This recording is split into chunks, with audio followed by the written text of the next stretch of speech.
Hello guys, welcome back to Dreamy Moon. അപ്പോൾ ഇന്നത്തെ നമ്മുടെ വീഡിയോ ഒരു ഡ്രസ് മേക്ക് ഓവറാണ് കേട്ടോ. അപ്പോൾ എന്നെക്കൊണ്ട് കഴിയണ പോലെ ചെറിയൊരു രീതിക്കാണ് കേട്ടോ ഞാൻ അത് മേക്ക് ഓവർ ചെയ്തിട്ടുള്ളത്. അപ്പോൾ നമുക്ക് എങ്ങനെയാണെന്നൊക്കെ ഒന്ന് കാണാം. ആദ്യം തന്നെ ഞാൻ ഉണ്ടാക്കിയിട്ടുള്ള ഒരു ഓർഗനൈസറാണ് കേട്ടോ വെച്ച് കൊടുക്കുന്നത്. ഇതിലാണ് എൻ്റെ സ്കെച്ചസും കാര്യങ്ങളും പിന്നെ ഗ്ലൂവും കളേഴ്സും കാര്യങ്ങളൊക്കെ ഇതിലാണ് ഞാൻ കൂടുതലിട്ട് വെക്കുന്നത്. പിന്നെ ഐസ്ക്രീം സ്റ്റിക്സ് അങ്ങനെ കുറേ സംഭവങ്ങളൊക്കെ ഇട്ട് വെച്ചിട്ടുണ്ട്. നെക്സ്റ്റ് ആയിട്ട് ഈ ഒരു വലിയ ഒരു അറ പോലത്തെ ഒരു സംഭവമില്ലേ, അതിൽ ഞാൻ എൻ്റെ കുറച്ച് കവായ് സ്റ്റിക്കേഴ്സ് എല്ലാം ഇട്ട് കൊടുത്തിട്ടുണ്ട്. നെക്സ്റ്റ് ആയിട്ട് ഞാൻ എൻ്റെ കയ്യിലുള്ള കുറച്ച് സ്റ്റിക്കേഴ്സും അതുപോലെ തന്നെ നെയിം സ്ലിപ്പും കാര്യങ്ങളൊക്കെ ഇട്ട് കൊടുത്തിട്ടുണ്ട്. നെക്സ്റ്റ് ആയിട്ട് 2 മണി പ്ലാനും കൂടെ സൈഡിൽ വയ്ക്കുന്നുണ്ട്.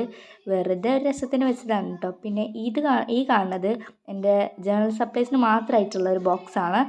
ഇനി നെക്സ്റ്റ് ആയിട്ട് ഈ ഒരു ക്യൂട്ടായിട്ടുള്ള അവക്കാഡോയുടെ ഒരു ചെറിയൊരു ഓർഗനൈസർ പോലത്തെ ഒരു സംഭവമുണ്ട്. അതിൽ ഞാൻ കുറച്ച് ബീഡ്സ് ആണ് ഇട്ട് വെച്ചിട്ടുള്ളത്. ഇപ്പം ഞാൻ കാണിച്ച ടുലിപ്പില്ലേ, അതാണ് ഞാൻ ചെയ്ത ക്രാഫ്റ്റിൽ എനിക്ക് ഏറ്റവും ഇഷ്ടമായിട്ടുള്ള ക്രാഫ്റ്റ്.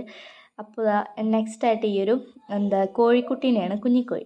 അപ്പോൾ അങ്ങനെ ഈ ഒരു കോഴിക്കുട്ടിയുടെ ഈ ഒരു കുഞ്ഞി ബാഗ് ഉണ്ടായിരുന്നു, അതാണ് ഞാൻ സൈഡിൽ വെച്ചിട്ടുള്ളത്. നെക്സ്റ്റ് ആയിട്ട് എൻ്റെ 3 ഡയറീസ് വെച്ച് കൊടുക്കുന്നുണ്ട്. ഞാൻ ഇപ്പോൾ അവസാനം കാണിച്ച ഡയറി ഇല്ലേ, അത് ഞാൻ ഹോം മെയ്ഡ് ആയിട്ട് ഉണ്ടാക്കിയിട്ടുള്ള ഒരു വിൻറ്റേജ് ഡയറിയാണ്. നെക്സ്റ്റ് ആയിട്ട് ഇത് ഒരു ഭംഗിക്ക് വേണ്ടിയിട്ട് കലണ്ടറും പിന്നെ ഒരു കീ ചെയിനും കൂടെ തൂക്കിയിട്ടുണ്ട്. അപ്പോൾ എങ്ങനെയുണ്ടെന്ന് കമൻറ്റ് ചെയ്യാം. അപ്പോൾ ബൈ.